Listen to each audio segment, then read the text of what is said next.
మిత్రులారా, రాజకీయం అంటేనే అదొక రాక్షస క్రీడ. అలాంటి రాక్షస క్రీడను వాడుకొని రాష్ట్రాన్ని తెచ్చి రాష్ట్ర ప్రయోజనాల కోసం పనిచేసే నాయకులు ఒక దిక్కుంటే, తమ స్వార్థ రాజకీయాల కోసం, తమ స్వార్థ ప్రయోజనాల కోసం తమ వాళ్ళనే చంపి వాళ్ళ శవాల మీద నడిచే నాయకులు ఇంకొంతమంది ఉంటారు. ఆ తేడందో మీ ముందు తీసుకొచ్చే ప్రయత్నం చేస్తాం. మిత్రులారా, చాలా వార్తలున్నాయి. ఈ వార్త ఒకసారి చూడండి. కవిత అంటే మహిళ కదా, మహిళలు మహాలక్ష్మి లెక్క మన ఇంట్లో నడవాలనుకుంటారు. కానీ మేము చూసినాక కన్న తండ్రి మీద ఈమె వేస్తున్నటువంటి కుట్రలు, జీవితాన్ని ఇచ్చినటువంటి బీఆర్ఎస్ పార్టీ మీద చేసే కుట్రలు చూసినాక ఇలాంటి వాళ్ళు మన ఇంట్లో నడిస్తే ఏంది అని ఒక చిన్న భయం గుండె బరువెక్కిస్తుంది. మిత్రులారా, ఇక విషయంలో పోతాం. విచారణకు పిలవడం తప్పు కాదు అని కన్న తండ్రిని విచారణతోటి వేధిస్తే తప్పు కాదని స్టేట్మెంట్ ఇచ్చింది. కొద్ది రోజుల కింద బీఆర్ఎస్ పార్టీలో ఉన్నప్పుడు రేవంత్ రెడ్డితో చీకటి ఒప్పందం కుదరనప్పుడు వాళ్ళు ఆల్రెడీ అప్పుడు ఇప్పుడు దోస్తులే, కానీ ఇంకొంత బలం కురిచినాక, బిజినెస్లు సెట్ అయినాక, ఆ పర్సంటేజ్ కనెక్ట్ అయినాక ఈమె ప్లేట్ ఫిరాయించింది. ఏమని ప్లేట్ ఫిరాయించింది?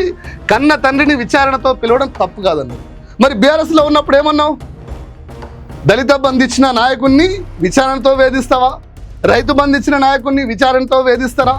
కళ్యాణ్ లక్ష్మి ఇచ్చినటువంటి నాయకుడిని విచారణతో అవమానిస్తారా అన్న కవిత ఇలా ఏం ముఖం పెట్టుకొని ప్లేట్ ఫిరాయించి కాంగ్రెస్ల కోసం పనిచేస్తుందో ఆలోచన చేయండి. అందుకే ఈమెను చూసినాక పక్కనే ఇంకో వార్త కూడా చదవబుద్ధి అవుతుంది. ఏందో తెలుసా?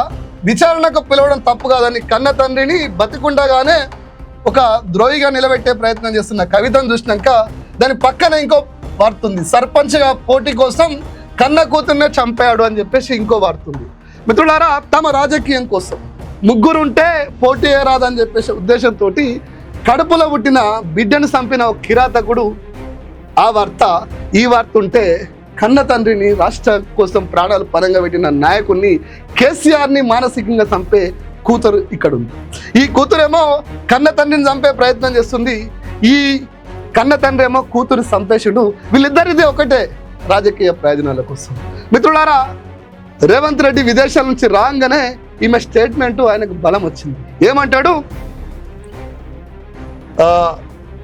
నేరాలపై విచారణ వద్దనడం ఏంటి? పోలీసులు నోటీసులు ఇస్తే తప్పుపడతారా?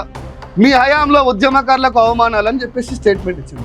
పైగా కోదండరామరెడ్డిని మామూలుగా లేపుతలేడు. ఈమెనేమో కన్న తండ్రిని అవమానిస్తూ విచారణకు రమ్మంటే ఈ సన్నాసి, ఉద్యమం తెలవని సన్నాసి అసలు కోదండరాంని పెద్ద ఉద్యమకాడిగా చూపించే ప్రయత్నం చేస్తుంది. మళ్ళీ చెప్తున్న మిత్రులారా, చాలా మందికి తెలియకపోవచ్చు, మీకు కొన్ని విషయాలు చెప్పాలి. ఇంకా మాట్లాడింది కేటీఆర్ది నియంతృత్వ రాచరిక పోకడాను. కేటీఆర్ది నియంతృత్వము ఏమో తెలియదు, కానీ నీకెందుకు ఇంత ఆతృత?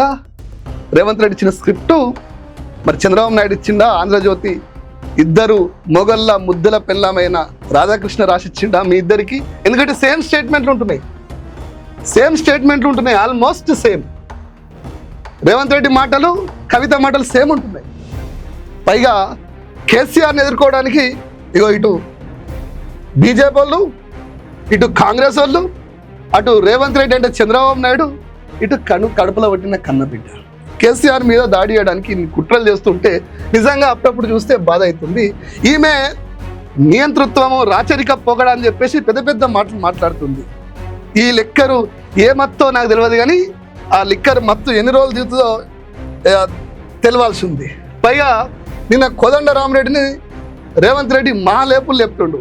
ఇది నేనే టీషర్ట్ కూడా జేఏసీదే, కోదండరాం టీషర్టే, కానీ చేతిలో ఆనాడు గులాబీ జెండా ఉంది. గుర్తుపెట్టుకోరు. తెలంగాణలో కోదండరాము ఉద్యమాలను నిలబెట్టినోడు కాదు, బీఆర్ఎస్ పార్టీ, టీఆర్ఎస్ పార్టీ ఉద్యమాల స్టేజీల మీద మాట్లాడినోడే. చాలామందికి తెలియదు, పేరుకే చేసి లోపల మొత్తం ఉద్యమ పార్టీ టీఆర్ఎస్ పార్టీయే. చాలామందికి తెలియదు, అందుకే ఆయన సర్పంచ్ కూడా గెలవలేకపోయాడు. ఇతరులారికి చాలా చెప్తా. సజ్జనార్ కోర్టులో పెట్టాలి. సజ్జనార్కి సంబంధించిన చూడండి, స్టేట్మెంట్ ఇస్తాడు, ఇల్లీగల్ ఫోన్ ట్యాపింగ్ కేసు అని. అయ్యా సజ్జనార్ గారు, మీ నారుకు ఎవరు నీరు పోసిరో మాకు తెలుస్తలేదు, కానీ అప్పుడే స్టేట్మెంట్లు ఇచ్చేయకండి. లీగలా ఇల్లీగలా కోర్టు డిసైడ్ చేస్తుంది. మీరు న్యాయమూర్తి అవతారం ఎత్తకండి. మీకు నీళ్ళు ఎవరు వస్తుర్రో తెలంగాణ సమాజం తెలిసిపోయి. ఇంకా మీరు సజ్జనార్ గారు ఏ నీరు మీలో ప్రవహిస్తుందో అర్థమైపోయింది మీ స్టేట్మెంట్లే. మిత్రులారా, ఒకసారి ఆలోచన చేయండి. సజ్జనార్ గారు, రేవంత్ రెడ్డి, ఈ సిట్లు, ఈ పిట్లు అన్నీ చూస్తుంటే నవ్వొస్తుంది. ఎంత నవ్వొస్తుంది అంటే, సిట్ కాస్త ఫోన్ ట్యాపింగ్ మీద వచ్చిన సిట్ కాస్త జబర్దస్త్లో రేవంత్ రెడ్డి చేతిలో ఉన్న స్కిట్ అయిపోయింది. ఓపెన్గా చెప్తున్నా, నిజంగా జబర్దస్త్ ఆ స్కిట్లు చూస్తే ఎట్లా నవ్వొస్తుందో, రేవంత్ రెడ్డి వేసినటువంటి సిట్ స్పెషల్ ఇన్వెస్టిగేషన్ పరిస్థితి గట్లే ఉన్నది. ఇటు సిట్ట రేవంత్ చేతిలో ఉన్న స్కిట్ట అర్థమైతే లేదు. తెలంగాణ సమాజం దీని మీద గట్టిగానే ఎలక్షన్ల రూపంలో చెప్తుంది.